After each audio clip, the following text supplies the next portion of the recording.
நிறைவாழ்வு AG சபை வழங்கும் morning மன்னாவிற்கு உங்களை அன்போடு வரவேற்கிறோம். கர்த்தருடைய பரிசுத்த நாமம் மகிமைப்படுவதாக. இந்த நாளிலே உங்களை சந்திப்பதிலே மிகுந்த சந்தோஷம். எனக்கு அன்பான தேவ பிள்ளைகளே, நம்மளை சேதப்படுத்துறதுக்கு நிறைய பேர் அநேக ஆலோசனைகளையும் அநேக விதமான தந்திரங்களையும் பயன்படுத்தி கொண்டிருக்கலாம். அதை பார்த்து ரொம்ப பயந்து போயிருக்கீங்களா? அவங்க என்ன பல விதத்தில் யோசிக்கிறாங்க, என்ன அழிக்கணும்னு நினைக்கிறாங்க, என் குடும்பமே இல்லைன்னு ஆக்கணும்னு விரும்புகிறாங்க, என்னுடைய எதிர்காலமே இவங்களுக்கு இருக்கக்கூடாதுன்னு நினைக்கிறாங்க அப்படின்னு சொல்லி ரொம்ப பயத்தோடு கூட இருக்கீங்களா? இன்றைக்கு கர்த்தர் உங்க கூட பேசுகிற வார்த்தை ஏசாயா தீர்க்கதரிசன புஸ்தகம் 27ஆம் அதிகாரம் 3வது வார்த்தையினுடைய கடைசி பகுதி இப்படியாக சொல்லுகிறது: ஒருவரும் அதை சேதப்படுத்தாதபடிக்கு அதை இரவும் பகலும் காத்து கொள்ளுவேன் என்று கர்த்தர் சொல்லுகிறார். பயப்படாதீங்க, உங்களை யாரும் சேதப்படுத்த முடியாது. விசுவாசிக்கிறீங்களா? உங்களை யாரும் சேதப்படுத்த முடியாது. ஏன்னா உங்களை காப்பாற்றுகிறவர் வானத்தையும் பூமியும் உண்டாக்கின கர்த்தர். அவர் உங்களை காப்பாற்றுவார். உங்களுடைய பிரச்சனைகள் அவருக்கு தெரியும், உங்களுடைய போராட்டங்கள் அவருக்கு தெரியும், உங்கள் நிந்தைகள் அவருக்கு தெரியும். ஆனா கர்த்தர் பாருங்க, அதை அழகாக கர்த்தர் பாதுகாப்பாராம்.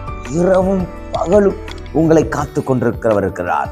உங்களை நீங்க யாராலும் சேதப்படுத்தக்கூட முடியாத அளவிற்கு கர்த்தர் உங்களை சுற்றிலும் வேலி அடைத்து கொண்டிருக்கிறார். மந்திரம் செஞ்சுட்டாங்கன்னு பயப்படுறீங்களா? உங்களுக்கு விரோதமாக பேசிட்டாங்கன்னு பயப்படுறீங்களா?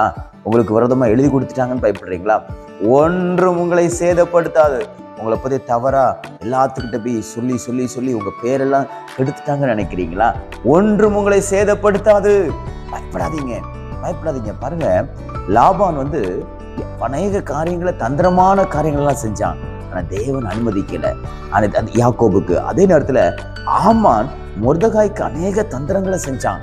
அவனை அழிச்சிடணும், அவனை ஒன்றும் இல்லாமல் பண்ணிடணும்னு சொல்லி பல திட்டங்களை போட்டான். அதனால நஷ்டம் யாருக்கு நினைக்கிறீங்க? ஆமானுக்கு தான் நஷ்டம் தவிர மொர்தெகாய்க்கு நஷ்டம் இல்லை. நன்றாக புரிந்து கொள்ளுங்கள், உங்களை சேதப்படுத்த முடியாது, ஆனால் உங்கள் சத்துருக்கள் சேதமாவார்கள். விசுவாசிக்கிறீங்களா? ஆமானுக்கு நடந்தது போல நடக்கும். உங்களுக்கு சேதப்படுத்தணும், உங்களை ஒன்றுமில்லாம மாற்றணும்னு சொல்லி உங்க சத்துரு என்னெல்லாம் திட்டம் பண்ணியிருக்காங்களோ அத்தனை திட்டங்களையும் அதை அவர் திருப்பி அனுப்பி எல்லா சத்துருக்களையும் அப்படி மாற்றுவார். பயப்படாதீங்க, ஒன்றும் பலிக்காது. உங்களுக்கு விரோதமாக எழும்பியிருக்கிற எந்த ஆயுதமும் வாய்க்காதே போகும். உங்களை குறித்து யார் எது சொன்னாலும் ஒன்று நடக்காது. காரணம், உங்களை பாதுகாக்கிறவர், உங்களுடைய வேலி அடைத்திருக்கிறவர், வானத்தையும் பூமி உண்டாக்கின கர்த்தர் எப்போதும் உங்களை சுற்றி சுற்றி சுற்றி இருக்கிறாரு.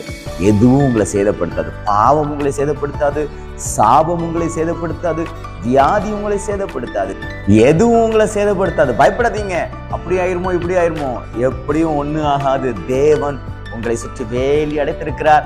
அவருடைய பாதுகாப்பின் கரம் இந்த நாள் முழுவதும் உங்களோடு கூட இருந்து உங்களை தப்புவித்து, உங்களை பாதுகாத்து, உங்களை பலப்படுத்தி, உங்களை ஆரோக்கியப்படுத்தி கர்த்தர் பாதுகாப்பாராக. God bless you.